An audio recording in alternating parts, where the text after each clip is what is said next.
영혼을 성장시키는 책 소개방 영성 책방. 오늘은 팀 켈러의 일과 영성, 팀 켈러의 일과 영성을 소개해 드리겠습니다. 이 책은 두란노에서 2013년 초판이 인쇄가 되었고요. 제가 가지고 있는 책은 2020년에 나온 67세 판입니다. 344페이지고요. 정가는 13,000원입니다. 이 책은 팀 켈러를 읽는 중입니다. 팀 켈러를 읽는 중입니다라는 책의 제7장 팀 켈러의 일과 영성의 추천 도서이기도 합니다. 원래 제목은 Every Good Endeavor, 즉 모든 선한 노력 혹은 수고라는 뜻인데요. 부제목으로 쓴 영어 단어에는 Faith and Work, 즉 믿음과 일로 되어 있습니다. 팀 켈러의 성도들은 주로 대도시의 전문적인 종사자들로서 미국 문화 전반과 그 아이디어에 막강한 영향을 미치는 그러한 젊은 엘리트층으로 이루어져 있습니다. 팀 켈러는 25년 동안 학생들과 임원권 리더들에게 또는 직장인들에게 일과 소명에 관한 문제들을 가르치고 상담해 왔습니다. 그러한 통찰을 묶어 내놓은 것이 바로 이 책 일과 영성입니다. 피 튀기는 경쟁과 실적 지상주의가 판치는 일터에서 왜 이래야 하는지 또 어떻게 이래야 하는지를 고민하는 이들과 함께 이 문제를 성경적인 관점에서 재조명을 했습니다. 그는 우리의 일이 제 한 몸 잘 먹고 잘 사는 차원을 넘어서서 다른 일들을 돕는 길이자 또 몸으로 드리는 산 예배가 되어야 한다고 권면합니다. 그는 리디모 교회의 Faith and Work, 즉 신앙과 노동센터를 만들어서 한 해에 2,000명이 넘는 직장인들을 훈련시키고 돕고 있습니다. 이 책은 그 센터의 책임자인 캐서린 알스도프와 함께 쓴 책인데요. 공저자인 캐서린 알스도프는 자기 고민을 이 리디모 교회에서 답을 찾았다고 합니다. 즉 예수 그리스도의 복음으로 삶이 변화될 뿐만 아니라 다른 이들과 어울려 살아가는 관계 속에서 하나님의 쓰임을 받고 올바른 방식으로 세상에서 회사를 운영해야 한다는 점을 깨달은 것이죠. 오늘 대다수의 교회는 성도들을 세상에 나가 사람들을 섬기도록 훈련하기보다는 교회 내부에서만 봉사하도록 집중하고 있습니다. 일터에서 신앙의 원리를 삶으로 구현하는 과제는 너무나도 중요한데 말입니다. 이 책은 하나님이 한 사람 한 사람을 지으시고 맡기신 일을 해나가는데 어떠한 영향을 미치는지 살피고 있습니다. 문화, 역사적인 시기, 소명, 조직 등의 맥락에서 어떻게 일할 것인가 하는 문제는 우리 사회 전체가 반드시 함께 고민해야 할 주제입니다. 그 해답은 하나님의 속성, 인간과의 관계, 또 세상을 향한 계획, 그리스도의 복음이 삶과 일하는 방식을 180도 바꾸는 원리 같은 핵심적인 신학 지식을 바탕에 깔고 있어야 합니다. 팀 켈러는 일은 단순히 밥벌이가 아니라 소명이다. 일은 단순히 밥벌이가 아니라 소명이다 라고 프롤로그에서 외칩니다. 노동은 단지 개인의 이익을 도모하는 수단만이 아닙니다. 모두의 유익에 기여하는 행위입니다. 일이 단지 자기 완성의 도구 혹은 자아 실현의 수단이라는 노동과는 개인을 파괴할 뿐만 아니라 사회 자체를 붕괴시킵니다.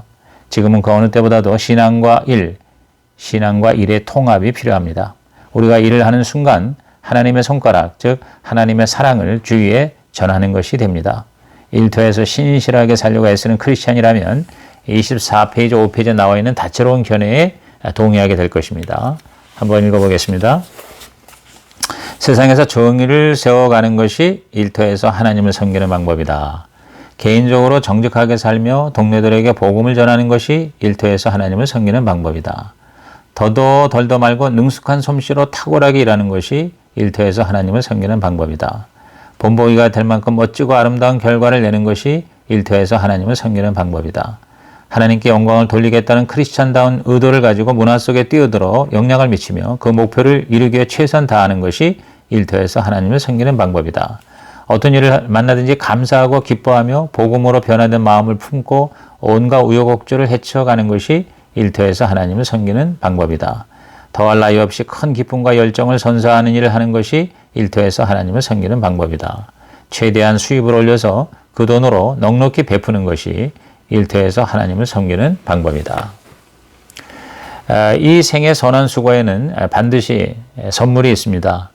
이 세상을 살면서 주님의 부르심에 답하기 위해 애쓰는 이 선한 수고는 지극히 단순하고 사소한 것일지라도 하나하나가 영원무궁한 가치가 있습니다. 그것이 바로 기독교 신앙이 주는 약속이죠. 바울은 고린도전서 15장 59절에서 너희 수고가 주 안에서 헛되지 않으리라고 했습니다. 작은 이파리 하나를 그리는 생이라 할지라도 그것이 천국에서 진짜 나무가 된다는 사실을 알아야 합니다. 이 세상 넘어 하나님이 완성하실 세상이 있습니다. 지금 하고 있는 일은 그것을 부분적으로 보여주는 작업인 것입니다. 기독교 세계관을 가지고 일하면 평생 나뭇잎 한두 장 그리는데 그친다 하더라도 낙심하지 않고 만족스럽고 기쁘게 일할 수 있습니다. 성공에 도취되어 의수되거나 이런저런 차질에 흔들릴 이유도 없습니다.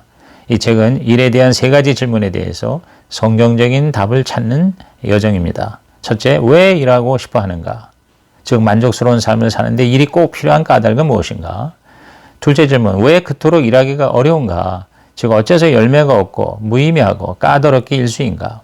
세 번째 질문, 어떻게 하면 복음을 발판으로 난관을 이겨내고 노동에서 만족을 얻을 수 있을 것인가?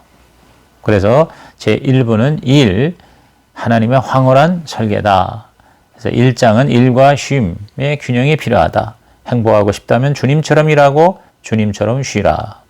천지와 만물이 다 이루어지니라 하나님이 그가 하시던 일을 7째 날에 마치시니 그가 하시던 모든 일을 그치고 7째 날에 안식하시니라.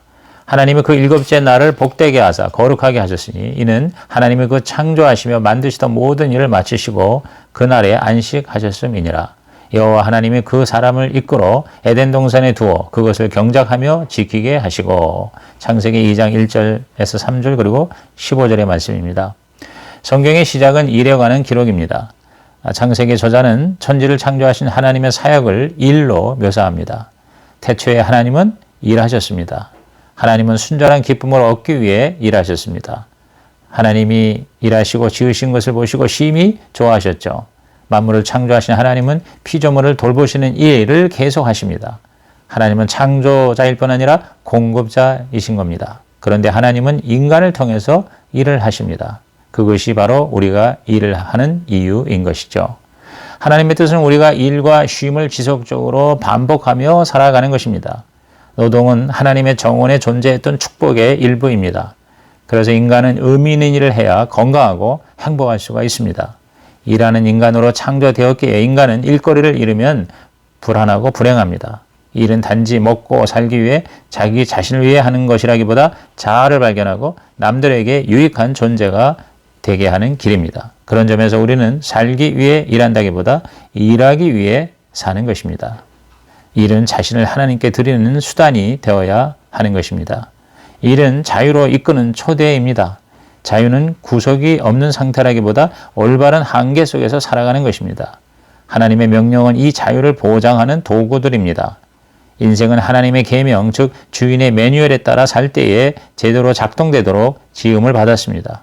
그런 점에서 일은 짐스러운 명령이 아니라 하나님의 행복한 초대인 것입니다. 그렇다고 일만이 삶의 유일한 의미가 되는 것은 아니죠. 더 큰 의미는 하나님과의 관계성입니다. 그것이 바로 안식이요 쉼인 것입니다. 쉼 혹은 여가는 일이 없는 상태라기보다 가치를 떠나 사물을 있는 그대로 묵상하고 즐길 수가 있는 정신적인 또는 영적인 태도입니다. 일을 정기적으로 멈추고 예배를 드리고 세상을 찬찬히 들여다보고 즐기는 시간을 가질 때 삶의 진정한 의미를 얻을 수가 있습니다. 일은 저주가 아니라 축복입니다. 인간은 일하도록 지음받았고 일을 통해 자유로워질 수 있습니다. 그럼에도 일에는 한계가 있어야 합니다. 신체적으로 기운을 얻기 위해서만이 아니라 세상과 일상을 기쁘게 받아들일 수 있기 위해서 정기적으로 일선을 놓고 쉬어야 합니다. 일과 쉼의 균형을 잡는 신학적 기초를 견고하게 다지는 작업이야말로 의미 있는 일을 시작하기 위해 더할 나위 없이 좋은 출발점입니다. 제2장은 일은 그것만으로도 충분한 가치가 있다. 세상에 하찮은 일은 없다. 하나님이 이르시되 우리의 형상을 따라 우리의 모양대로 우리가 사람을 만들고 그들로 바다의 물고기와 하늘의 새와 가축과 온 땅과 땅에 기는 모든 것을 다스리게 하자 하시고 하나님이 자기 형상 곧 하나님의 형상대로 사람을 창조하시되 남자와 여자를 창조하셨다. 창세기 1장 26절에서 27절의 말씀입니다. 세상의 신화와 달리 성경의 창조 기사는 일이 저주나 악이 아니라 은총과 축복이라고 가르칩니다. 일은 종류에 관계없이 모두 다 고귀합니다. 일은 인간의 존엄성을 상징하는 징표입니다. 인간 내면에 존재하는 창조주의 형상을 반영하기 때문이죠. 오직 사람만이 일을 맡았습니다. 식물과 짐승들은 충만하고 번성할 뿐이지만 유독 인간은 정복하고 지배하고 다스리라는 명령을 받았습니다. 인간이 하나님의 형상대로 창조되었기에 할 일을 구체적으로 받은 것이죠. 이에 대해서 60페이지를 한번 읽어보겠습니다. 인간은 하나님을 위해 이 땅에 존재하며 일종의 부섭정으로서 나머지 창조 세계를 관리하는 청지기 역할을 하도록 부름받았다. 주님이 창조 과정에서 행하셨던 것처럼 혼돈스러운 세상에 질서를 부여하며 인간 본성을 사용하여 창의적으로 문명을 세우고 친히 지으신 만물을 보살피는 일들을 나눠 맡게 된 것이다. 창조주가 인간을 지으시며 기대하신 가장 큰 역할이 바로 이것이다. 그리스 사상가들은 통상적인 일을 짐승 수준으로 인간을 전락시키는 행위로 본 반면에 성경은 사람을 짐승과 구별하고 존엄한 위치로 끌어올려주는 요소로 파악했다.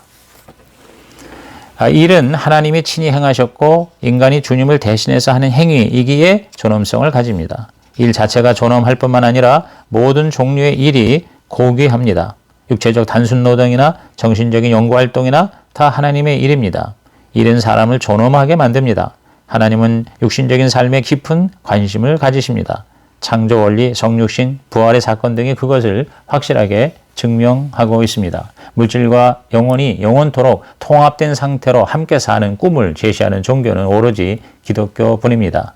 세상적인 일들도 목회를 비롯한 이른바 거룩한 일들과 똑같은 존엄성과 고귀함을 가집니다. 일과 인간의 존엄성에 관해서 65페이지에 저자는 설득력 있게 설명하고 있는데요. 한번 읽어보겠습니다.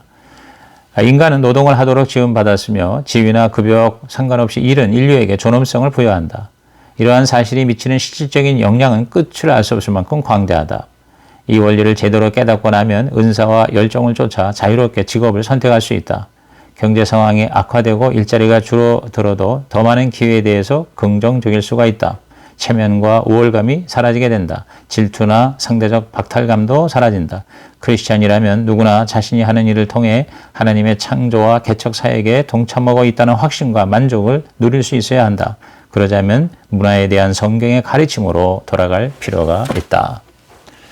제3장은 일은 하나님을 닮아가는 수단이다. 일터에서 주님의 매뉴얼을 따라 야심차게 일하라. 하나님이 그들에게 복을 주시며 하나님이 그들에게 이르시되 생육하고 번성하여 땅에 충만하라. 땅을 정복하라. 바다의 물고기와 하늘의 새와 땅에 움직이는 모든 생물을 다스리라 하시니라. 창세기 1장 28절 말씀입니다. 인간은 일하도록 설계되었고 이를 통해 존엄하게 될 뿐만 아니라 일은 창의성, 특히 문화 창조를 통해 하나님을 섬기는 도구이기도 합니다. 에덴 동산에서 인간에게 가장 큰 행복은 일하는 기쁨이었습니다. 하나님이 명하신 땅에 충만하고 땅을 정복하라 하는 것은 문화명령이라고 합니다. 땅에 충만하라는 것은 수를 늘리라는 것이죠. 하나님은 세상에 인간 사회가 가득하기를 원하셨습니다.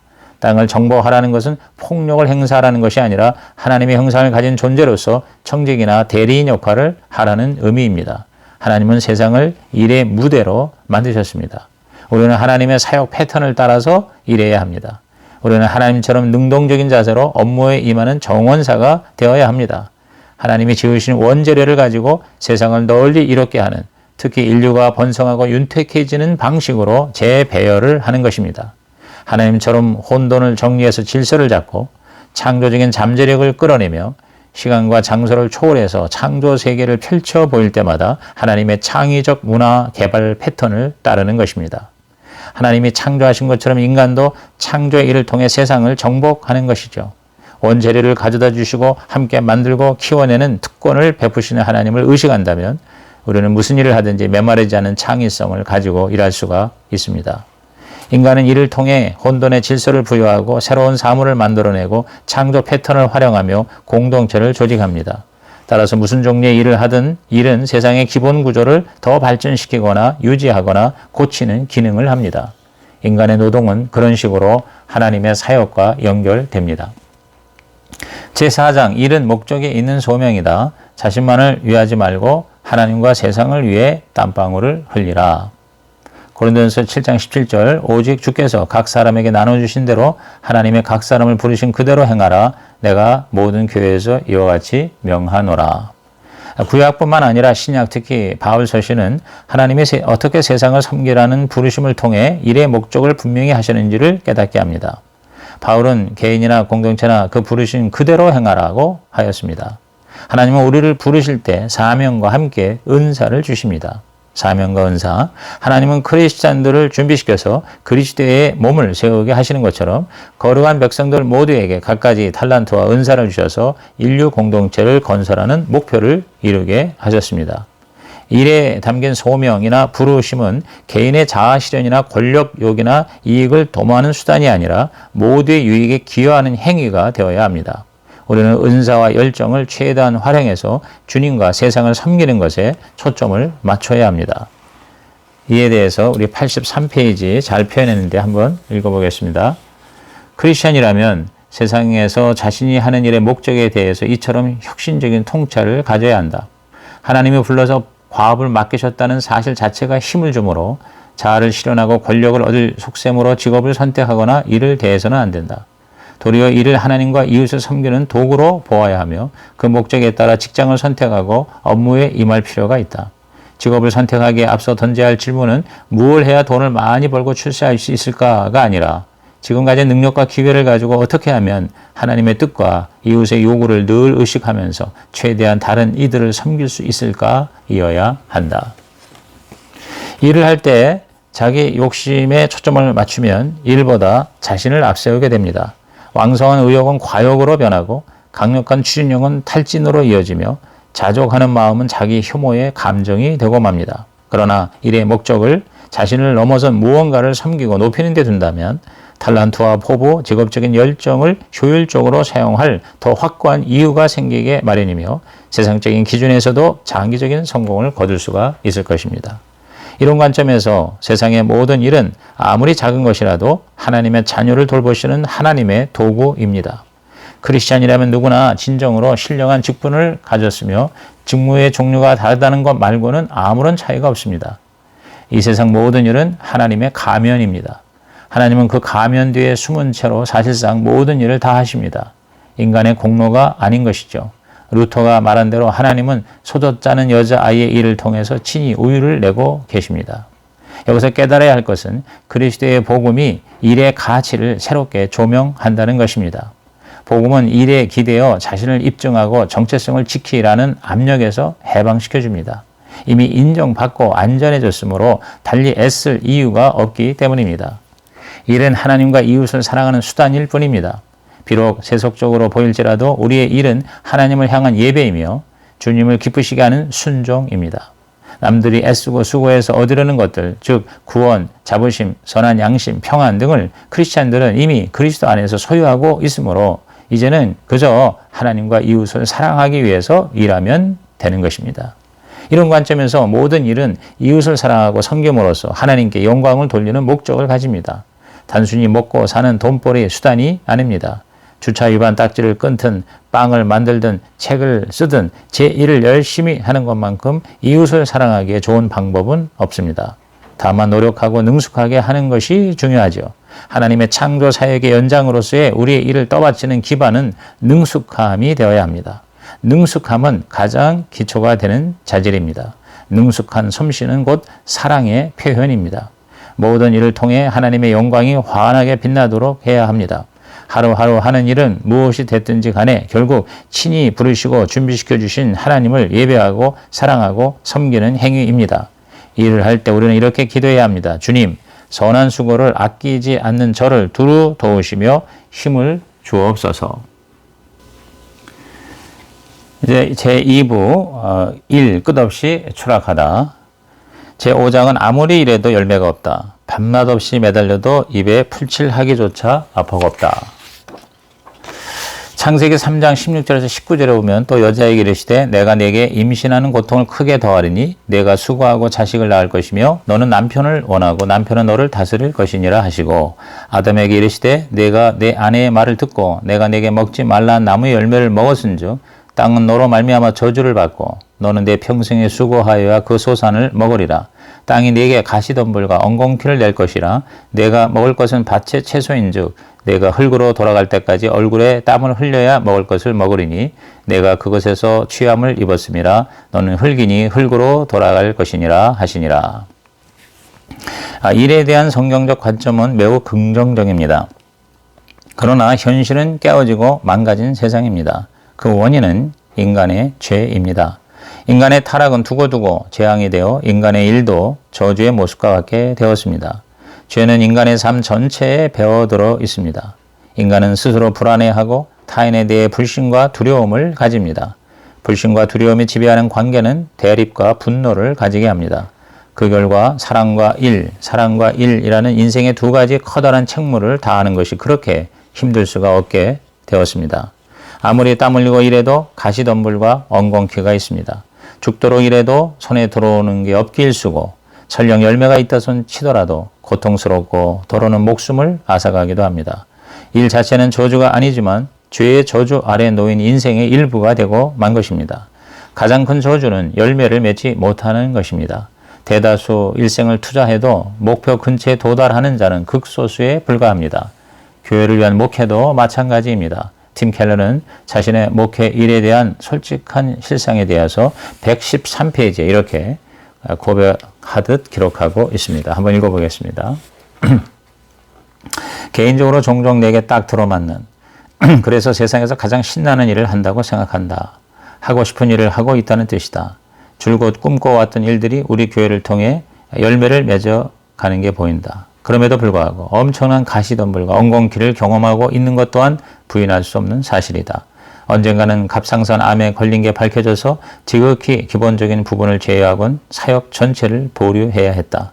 아내 건강에 갑자기 문제가 생기는 바람에 여행 일정을 취소하는 건 물론이고 새로운 프로젝트를 추진하는 데 혼선을 겪었다. 한때는 교육자들이 불편한 심기를 내비치며 비전이 커서 내 지도력이나 자신들의 추진력으로는 감당하기 어렵다고 비판했다. 마음에 두고 있던 리더들은 일을 맡기려고 할 때마다 먼 데로 이사가기 일쑤였다. 장차 이루고자 하시는 일을 어렴풋이나마 보여주신 하나님께 늘 감사하지만 이처럼 불편한 상황이 닥치면 우주의 주인께서 맡겨주신 조그만 땅떼기에 가시덤불과 엉겅퀴가 맹렬하게 번져나가는 걸 절감할 수밖에 없었다. 현실적으로 우리는 일의 열매가 만족스럽지 못하더라도 그것을 받아들여야만 합니다. 정확하게 제자리에서 해야 할 일을 한다손 쳐도 일터에서 주기적으로 좌절을 경험하는 것은 지극히 정상적인 현상이기 때문입니다. 현대인들은 이상주의와 냉소주의라는 두 극단에 치우치거나 수시로 양쪽을 오가면서 괴로워합니다. 그러나 우리의 일에 가시덤불이 생기더라도 소망은 있습니다. 이 세상을 살면서 행복해지려면 일을 해야 합니다. 피조물의 본성이 그렇기 때문입니다. 과거의 낙원적 에덴 동산에서 그랬던 것처럼 미래의 천국에도 일은 존재할 것입니다.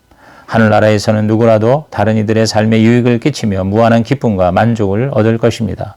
그리고 말할 수 없이 능숙한 솜씨로 그 작업을 해낼 것입니다.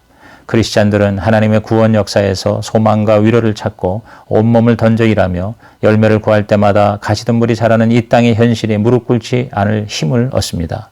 아울러 이 생에서 하는 일이 궁극적이고 최종적인 노동의 실체가 아님을 알기에 또한 온전할 수도 없음을 받아들이는 것입니다.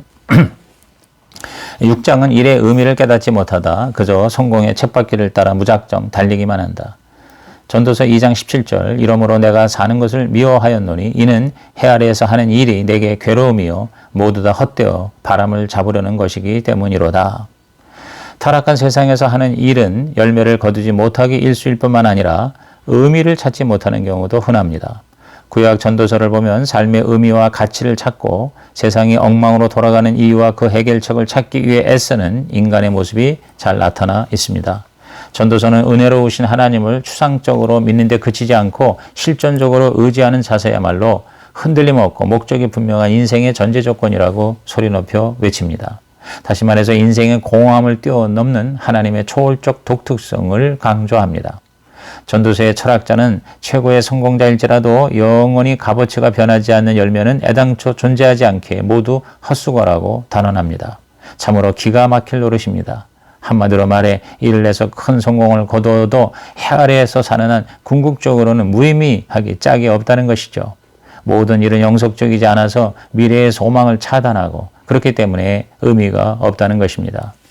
이 같은 인간의 허무와 무의미는 성실하게 일하신 뒤에 진정한 안식을 즐기셨던 하나님과 풍상 속에서도 곤히 주무셨던 구주의 모습과 매우 대비되고 있습니다. 인간의 일에서 그처럼 소외를 경험하는 이유는 불의와 비인격화라는 요소가 모든 사회 체계 안에 늘 도사리고 앉아 일의 본질을 왜곡하고 오염시키기 때문입니다. 일은 인간을 고립시키기도 합니다. 일에는 만족과 희생을 유보하는 일종의 박탈이 포함되어 있습니다. 전도서 2장 24절에 보면 사람이 먹고 마시며 수고하는 것보다 그의 마음을 더 기쁘게 하는 것은 없다라고 했습니다. 성경은 일에 대해 지혜로운 선택을 해야 한다고 가르칩니다. 우선 첫째로 자신이 잘할 수 있는 일, 즉 탤런트와 능력에 맞아야 합니다. 둘째로 노동의 주 목적이 세상을 섬기는 데 있으므로 이웃에게 유익을 끼치는 일을 선택해야 합니다. 셋째로 가능한 가족과 공동체 그리고 자신만 생각할 것이 아니라 활동하고 있는 분야의 유익도 도모해야 합니다. 다시 말해 일 자체에 기여해야 하는 것입니다. 전도서 3장 13절에는 수고함으로 낙을 누리는 것이 하나님의 선물이라고 했고 22절에는 자기 일에 즐거워하는 것보다 더 나은 것이 없다라고 했습니다. 타락한 세상을 사는 동안 일에서 얻는 만족은 하나님의 놀라운 선물입니다. 인간은 그 은혜를 추구해야 할 책임이 있습니다. 고생이 없는 노동의 평온은 만족을 주지 못합니다. 평안이 없는 수고도 마찬가지입니다. 일과 평온은 둘 다 필요합니다. 이 같은 균형 잡힌 노동을 위해서는 돈과 권력이 우상이 되지 말아야 합니다.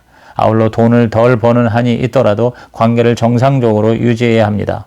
무엇보다 평온의 궁극적인 근원이 예수님이라는 사실을 잊지 말아야 합니다. 참다운 안식을 주실 수 있는 분은 십자가에서 인류의 짐을 대신 지신 예수 그리스도 분이십니다. 예수님은 우리의 영혼뿐 아니라 우리의 일도 구원하셨습니다. 7장 탐욕의 수단으로 변질되다. 고생해서 이만큼 일구었는데 이걸 포기할 수는 없어. 인간의 마음에는 일과 그에 따르는 이익들을 삶의 의미와 정체성을 세우는 바탕으로 삼으려는 강한 성향이 있습니다. 그럴 경우 일은 창조 질서를 세우는 수단이 될 수 없고 이웃의 기본적인 필요를 채움으로 하나님의 뜻을 이루는 통로가 될 수 없습니다. 오히려 자신을 부각시키고 스스로 특별한 존재임을 과시하는 방편이 될 뿐입니다. 권력과 안전을 보장하고 자기 힘으로 삶을 주관하려는 시도에 지나지 않게 되는 것입니다. 선물로 받은 은사를 관리하는 행복한 작업에서 자존감의 허상을 세우는 신경적인 반응으로 일이 변질되고 맙니다. 그것이 바로 창세기에 나오는 바벨탑의 비극인 것입니다. 바벨의 비극은 두 가지 나쁜 동기를 보여줍니다. 벽돌을 견고히 굽겠다는 자신감과 이름을 내겠다는 정체성의 확립입니다. 즉 일에서 하나님보다 나아지겠다는 교만과 물질주의 그리고 온 주변의 흩어짐을 면하려는 인종주의를 추구하는 것입니다. 결국 죄로 물든 마음에서 비롯된 욕망들은 현실 세계에 긴장을 불러오고 붕괴에 이르게 합니다. 교만과 경쟁의식은 타락한 인간의 모든 영역에서 노동을 지배하고 있습니다. 그러나 인간이 그토록 애타게 구하는 영광과 관계는 오직 하나님 안에서만 공존할 수 있습니다. 인간과 세상이 망가지고 깨어졌음을 인정한다면 제 힘으로 어찌할 수 없는 일들이 있다는 사실을 떠올리고 꾸준히 하나님께로 돌아가야 합니다. 우리 모든 인간의 마음 깊은 곳에 이 이기적인 DNA가 있고 경쟁을 추구하는 교만이 꿈틀거리고 있기 때문입니다. 구약의 에스더서는 도덕적으로, 문화적으로, 영적으로 애매모호한 상황에서도 하나님은 여전히 우리와 더불어 그리고 우리를 통해 일하신다는 것을 보여주는 책입니다. 에스더서는 다니엘이나 요셉에 관한 성경 기록과 함께 하나님이 개입하시는 인간의 일에 관해서 소개하고 있습니다. 하나님의 사람들은 세상의 거룩한 뜻을 펼치시는 주님의 손에 쓰임을 받을 수 있습니다. 하나님의 사람들이 세상의 왕궁 같은 좋은 자리에서 일하는 것은 하나님의 은혜의 결과입니다.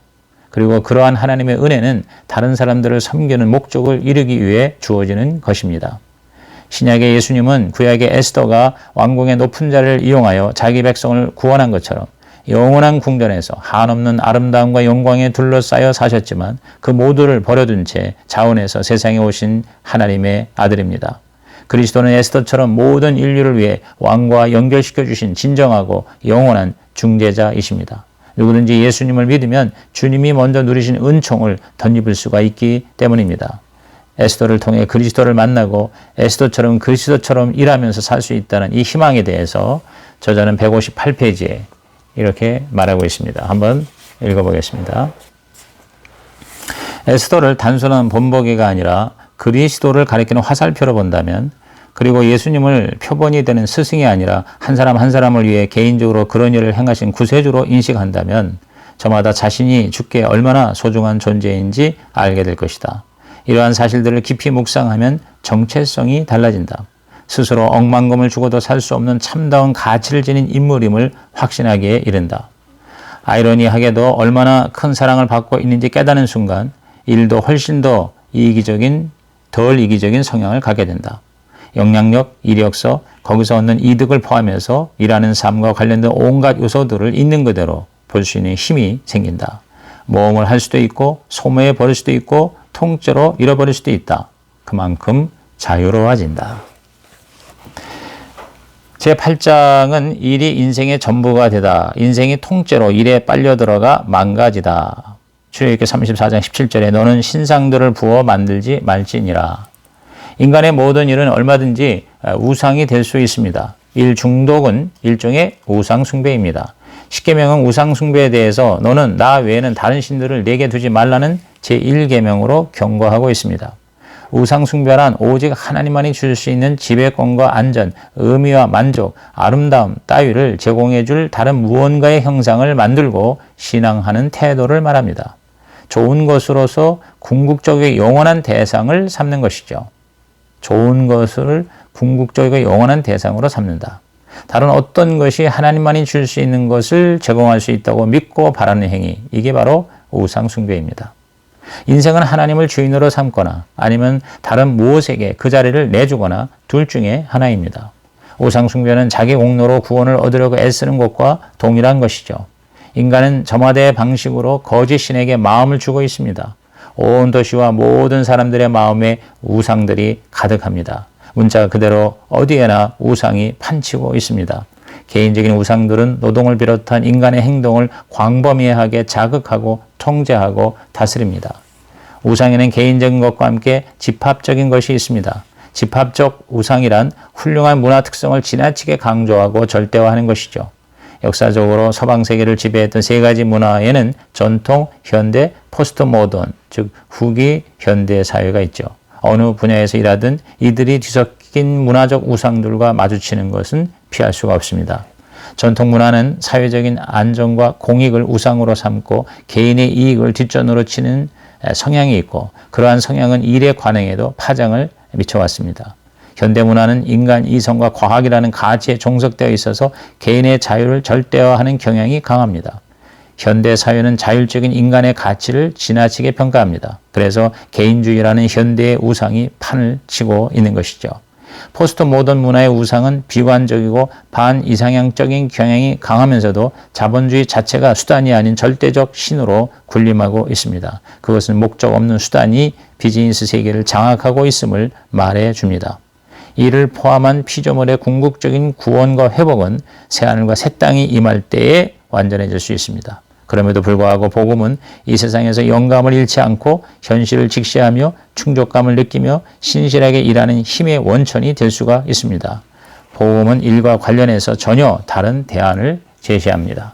복음은 하나님의 사랑 안에서 주님의 파트너가 되어 세상을 돌본다는 새롭고 풍성한 노동관을 제공합니다.